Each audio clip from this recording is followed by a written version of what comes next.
dia, Ivet. Bon dia, Clàudia. Bon dia a tots. De què parlarem avui? Avui parlarem de com s'apostrofen les paraules i de com es formen les contraccions. Ens pots explicar com es contrauen les paraules? Sí, els articles el i es contrauen quan trobem la preposició a, de i be. I amb quins articles es contrau? A més el, al. A més els, als. De més el, del. De més els, dels. Per més el, pel. Per més els, pels. I quina és l'excepció?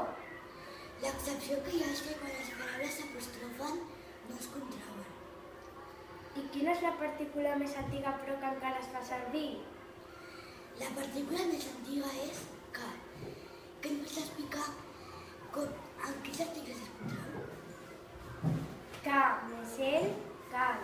Ca més el, cals. Ca més el, can.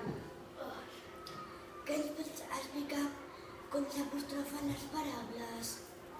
Les paraules s'apostrofen quan la paraula de davant comença amb vocal o H, com per exemple l'univers. I quina és l'excepció? L'excepció que hi ha és que quan les paraules comencen amb I, U, H-I, H-U, àtones, no s'apostrofen. Per això posem l'article la, com per exemple la història. Esperem que s'hagi agradat. I sobretot per no fer faltes. És molt important!